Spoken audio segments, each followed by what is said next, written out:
से देश पराक्रम के नए युग में प्रवेश कर रहा है। जी हां, अब से थोड़ी ही देर बाद यानी कुछ ही मिनटों बाद रफाल विमान अबू धाबी से उड़ान भरने वाले हैं। यानी भारत पहुंचने को लेकर जो उड़ान थी उसकी शुरुआत अब से थोड़ी ही देर में होगी। अबू धाबी के एयरबेस से वो उड़ान भरेंगे और फिर ये कहा जा रहा है दोपहर 2 बजे का समय है जिस वक्त भारत में यानी अंबाला एयरबेस पर इन रफाल विमानों का टच डाउन होगा। तस्वीरें बेहद शानदार होंगी, जी न्यूज़ आप तक पहुंचाएगा। लेकिन आप समझिए कि किन मायनों में कितना खास होता है कि जब वो रफाल लड़ाकू विमान जिनकी दरकार कई सालों से हिंदुस्तान को थी, अब आखिरकार हिंदुस्तान के बेड़े में उनका शामिल हो जाना कैसे हिंदुस्तान की शक्ति को दोगुना कर देता है, ये आपको जी न्यूज़ लगातार समझाता रहा है और समझा भी रहा है। क्योंकि आज का दिन बहुत महत्वपूर्ण और बहुत बड़ा दिन वो इसलिए क्योंकि वो दुश्मन देश जो ये सोचते हैं कि अपनी चालाकियों से भारत को किसी भी तरह से चोट पहुंचा सकते हैं, तो वो अब घबराहट में है। और आपको जी न्यूज़ ने ये भी बताया था कि जैसे ही रफाल विमानों ने उड़ान भरी थी भारत पहुंचने को लेकर, तभी से पाकिस्तान और चीन की नजर इनके हर एक मूवमेंट पर है। और अब से थोड़ी ही देर में रफाल विमान भारत के लिए उड़ान भरेंगे। ये बड़ी अपडेट है। आज भारत पहुंचेंगे 5 रफाल लड़ाकू विमान। अबू धाबी से अंबाला उड़ान भरने के लिए तैयार है रफाल विमान और दोपहर करीब 2 बजे अंबाला एयरबेस पहुंचेंगे 5 रफाल। वायुसेना प्रमुख RKS भदौरिया उन्हें रिसीव करेंगे, उनके स्वागत के लिए वो वहां पर मौजूद होंगे। अंबाला में चूंकि मौसम खराब है और इसको लेकर जो विकल्प है वो ये तराशा गया कि जोधपुर एयरबेस पर इसकी लैंडिंग होगी अगर मौसम ने साथ नहीं दिया तो। आप ये भी सोचिए कि ऑप्शन क्या तैयार किया गया है, अगर अंबाला में मौसम खराब होता है तो जोधपुर एयरबेस पर इसकी लैंडिंग की पूरी व्यवस्था कर दी गई है। लेकिन जी न्यूज़ ने कल आपको ये जानकारी सबसे पहले दी थी कि अंबाला एयरबेस पर जो सुरक्षा है वो चाक चौबंद कर दी गई है, उसे और बढ़ा दिया गया। और साथ ही हमने आपको वो तस्वीर भी दिखाई जब पुलिस अंबाला के उन इलाकों में जाकर, रिहायशी इलाकों में जाकर लोगों को एडवाइजरी दे रही थी कि जब रफाल विमान उड़ते हुए नजर आएंगे तो कोई भी अपनी छत पर किसी प्रकार का कोई मूवमेंट नहीं करेगा सुरक्षा के लिहाज से। कृष्ण मोहन मिश्रा मेरे सहयोगी हमारे साथ जुड़ चुके हैं। कृष्ण मोहन मिश्रा, कुछ ही घंटों का वक्त। जी पयोधी, कुछ ही घंटों का वक्त है और दरअसल ये इंतज़ार पिछले 2 दशक का है। पिछले दशक में भारतीय वायुसेना ने यह तय किया था कि वो 126 नए एयरक्राफ्ट खरीदेगी। आखिरी में कुछ सालों बाद उसमें रफाल को फाइनल तौर पर वायुसेना ने उसको चुना था और उसके बाद वो सौदा आगे बढ़ा, लेकिन वो सौदा स्क्रैप हो गया। दोबारा नई सरकार के आने के बाद फ्रांस की सरकार और डैसो एविएशन के साथ ये सीधे एग्रीमेंट हुआ और उसके बाद 36 रफाल का आना तय हुआ। और आज कुछ घंटों बाद ही 5 रफाल यानी उन 36 रफाल विमानों की पहली खेप अंबाला एयरबेस पर उतर जाएगी। आधे से ज़्यादा रास्ता तय हो चुका है उनका। अबू धाबी में उन्होंने 2 दिन रेस्ट किया, उसको चेकअप किया, पायलट्स का चेकअप हुआ और अब जो अभी की खबर है उसके मुताबिक वो अबू धाबी से टेक ऑफ करने के लिए तैयार हैं। वो दक्षिण की तरफ का रूट लेंगे और अरेबियन सी पार करके पाकिस्तान और ईरान के नीचे से निकलकर वो जामनगर के पास से भारत में भारतीय वायुसेना में प्रवेश करेंगे और उसके बाद वो अंबाला एयरबेस पर आएंगे। अभी अंबाला में मौसम सुहाना बना हुआ है, सुबह से यहाँ पर बादल छाए हुए हैं और हल्की बारिश हो रही है। बहुत शुभ संकेत माना जाता है।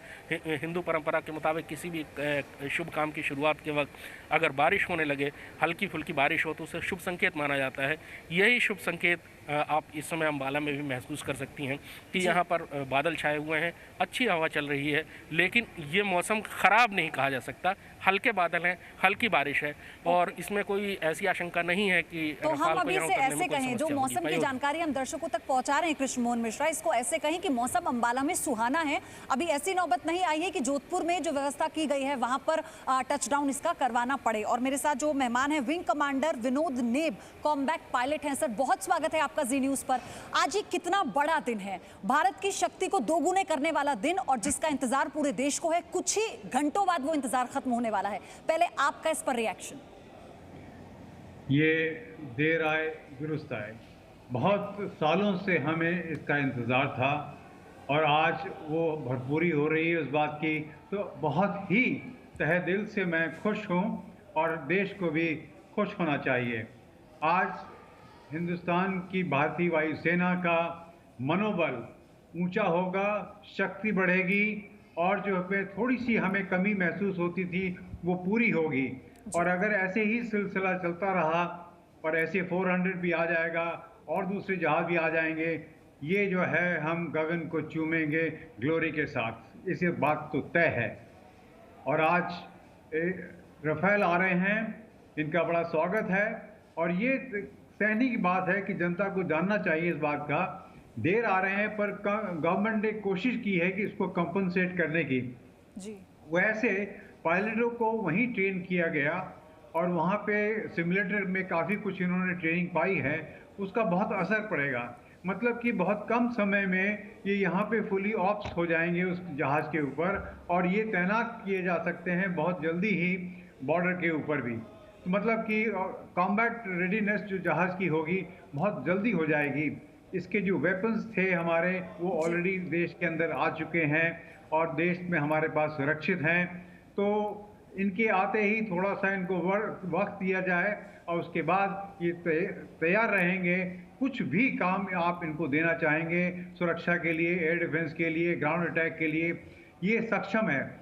ये जहाज़ जो ऐसा है, इसमें बहुत आला किस्म के एवियोनिक्स हैं और इसके जो मिसाइल्स वगैरह हैं, असला जो कैरी करता है, ये जहाज़ 10 टन का असला कैरी करता है अपने पास। इसके 14 हार्ड पॉइंट्स हैं। देखिए कितनी इसकी खूबियां हैं। 14 हार्ड पॉइंट्स के मतलब इसे मल्टीपल रोल के असले ये अपने साथ ले जा सकता है। तो कहीं पे भी कोई सा भी टारगेट इसका मिलेगा, ये उसका ध्वंस मचा सकता है।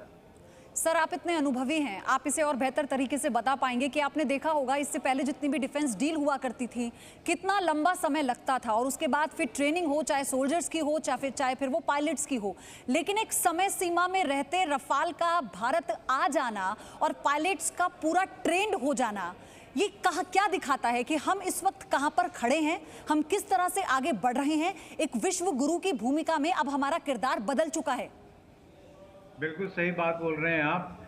हमारे यहाँ पहले रेड टेपिज्म जो था बहुत लंबा और चौड़ा था, उसको थोड़ा शॉर्ट कर दिया गया है, वो अच्छा है। थोड़ा और भी शॉर्ट किया जा सकता है। जब एक बारी जो यूज़र है अपना सिलेक्शन दे देता है, उसके बाद समय नहीं लगना चाहिए मेरे हिसाब से। सिर्फ ट्रायल पीरियड में जो जहाज़ की हम एवेल्युएशन करते हैं, उस समय में तो ठीक है, वक्त लगता है क्योंकि हर चीज़ नापी तोली जाती है। एक बारी जब डिसीजन यूज़र उसको, जिसमें भारतीय वायुसेना है, वो हाँ कर देती है, उसके बाद समय नहीं लगना चाहिए। मेरे ख्याल से मुश्किल से 1 साल के अंदर उसको ख़त्म कर देना चाहिए। कारण ये है कि जिससे भी आप ऑर्डर देते हैं, वहाँ शेल्फ पे ये चीज़ अवेलेबल नहीं है, उसको बनाएगा वो, उसको भी वक्त लगेगा। इसलिए मैं कह रहा हूँ ये रेड टेपिज्म को बहुत कम किया जाए तो बहुत अच्छा रहेगा। जी, कृष्ण मोहन मिश्रा लगातार मेरे सहयोगी हमारे साथ जुड़े हुए हैं।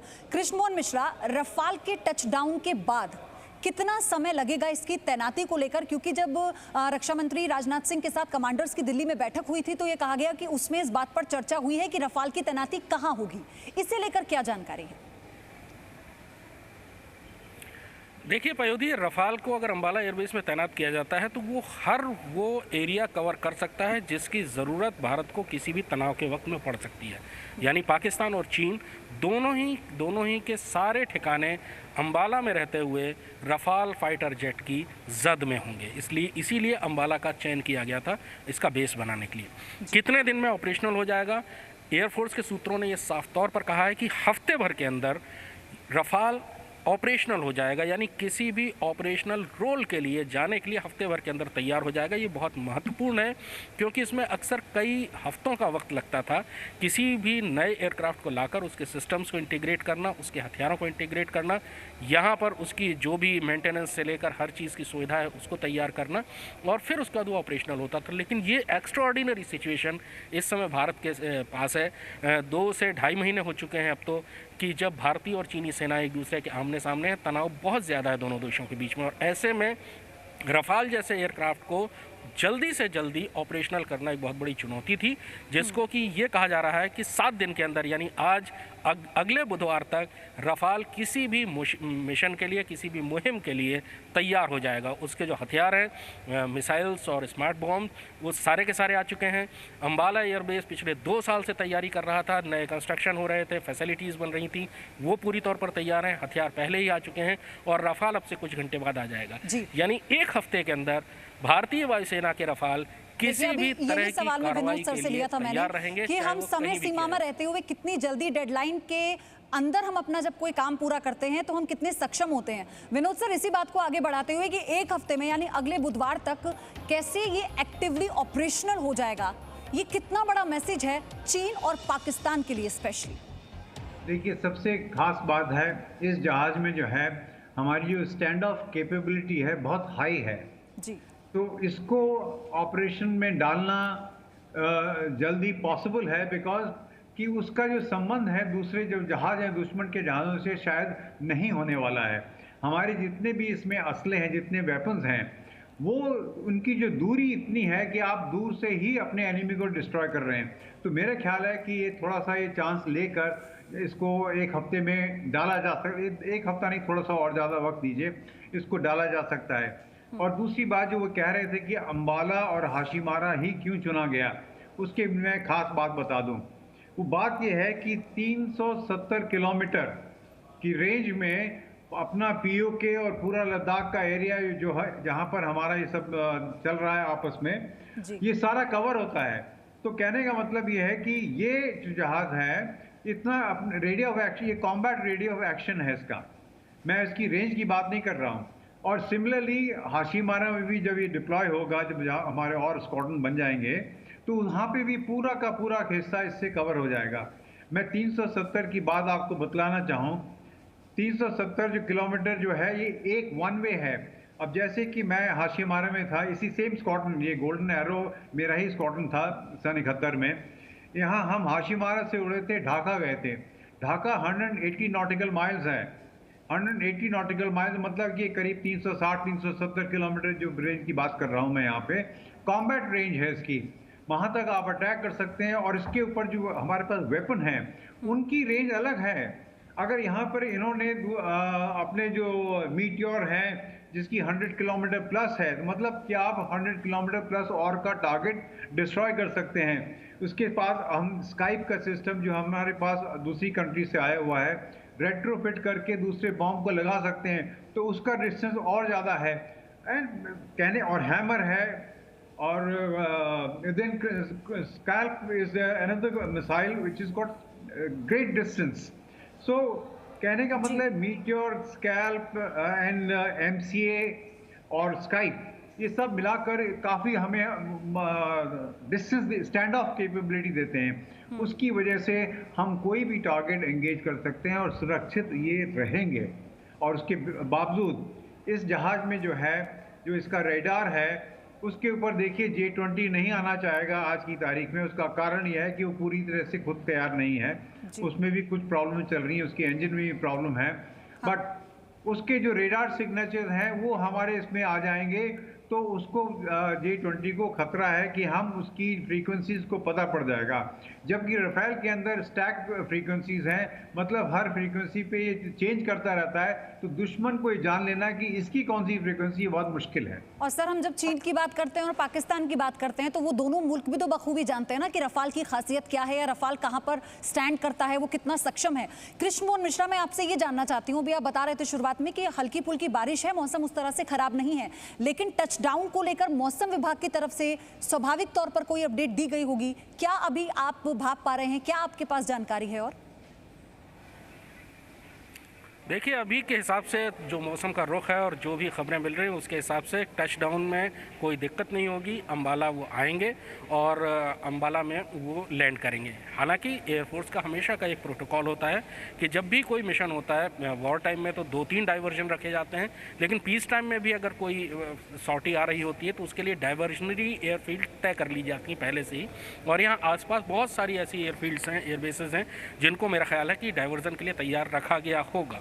क्योंकि ये एक बहुत बड़ा इवेंट है रफाल का आना। हालांकि जो अभी मौसम का रुख है और जो भी खबरें आ रही हैं उससे ये लग रहा है कि इस चीज़ की आशंका बहुत कम है कि रफाल यहाँ पर पहुँचने में, रफाल को अम्बाला लैंड करने में कोई दिक्कत होगी। पयोधी जी बिल्कुल, और हम लगातार हर एक अपडेट अपने दर्शकों तक पहुंचा रहे हैं। देखिए कुछ ही घंटे का इंतजार है, थोड़ी ही देर में अबू धाबी से जब भारत के लिए उड़ान भरेंगे रफाल विमान तो वो तस्वीर भी अद्भुत होगी, लेकिन उससे भी महत्वपूर्ण तस्वीर वो होगी जब 2 बजे अंबाला के एयरबेस पर टच डाउन होगा। और जैसा कि मेरे सहयोगी जो अंबाला में मौजूद हैं कृष्ण मोहन मिश्रा, वो बता रहे हैं कि मौसम के लिहाज से तो कोई दिक्कत नहीं होगी, क्योंकि उसके लिए भी विकल्प तैयार किया गया है। जोधपुर एयरबेस पर लैंडिंग होगी अगर मौसम खराब हुआ तो, लेकिन अभी ऐसी कोई गुंजाइश नहीं है।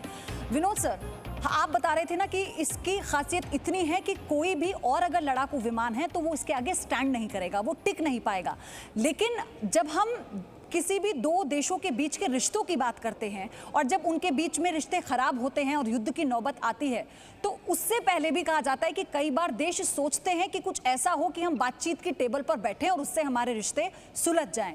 तो आपको लगता है कि हिंदुस्तान की ताकत को आज के समय में दुनिया के बाकी देश देख रहे हैं और वो नहीं चाहेंगे किसी भी तरह का रिस्क लेना संबंधों को लेकर हिंदुस्तान के साथ? देखिए, पहली बात होती है फौज जो होती है वो लास्ट बेस्टियन होती है। एंड मेरे हिसाब से जब हमारा एडमिनिस्ट्रेशन, हमारी एमईए, हमारे बाबूज ये बहुत जो कोशिश करते हैं, जो अपनी पॉलिसीज़ बनाते हैं, देश के साथ संबंध बनाते हैं, उन पे दबाव डालते हैं, निर्यात का डालते हैं, कमर्शियल एंगल, बहुत से एंगल होते हैं। जब ये सब विकल्प हमारे फेल हो जाते हैं उसके बाद बारी आती है फौज की। तो फौज जो है ये आप देश का लास्ट बेस्टियन होता है, जबकि दुश्मन को घुटने पे टेक कर टेबल पे ले आए आपके सामने और अब आप उससे नेगोशिएट करें। कहने का मतलब है जब आप किसी के ऊपर हावी होते हैं तभी तो वो नेगोशिएशन करता है आपके साथ, नहीं तो क्यों करेगा नेगोशिएशन? कोई अगर ताकतवर है आपसे ज़्यादा, वो आपकी बात क्यों सुनेगा? नहीं सुनेगा।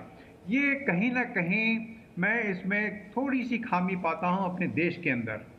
वो ये है कि हम इस बात को नहीं सोचते। अगर आज की तारीख में यहाँ पर ऐसे 400 और पूरे के पूरे 36 रफाल होते, मेरे हिसाब से चाइना ये सर, लेकिन आपने शुरुआत में कही ना कि देर आए दुरुस्त आए, और इसलिए हम बार बार कह रहे हैं कि दिल खोलकर पूरा देश स्वागत कर रहा है इन रफाल विमानों का, और खुद निगाहें टिकी हुई हैं सबकी कि जैसे ही रफाल का टच डाउन होगा तो हर कोई चाहता है कि वो तस्वीर वो भी देखे। सर, आपका बहुत बहुत धन्यवाद सारी जानकारी विस्तार से हमारे दर्शकों को समझाने के लिए। कृष्ण मोहन मिश्रा बने हुए हैं अंबाला से। कृष्ण मोहन, बहुत बहुत शुक्रिया आपका, आगे भी हम रुक करेंगे। Presenting B News app available on Google Play and App Store. Download it now.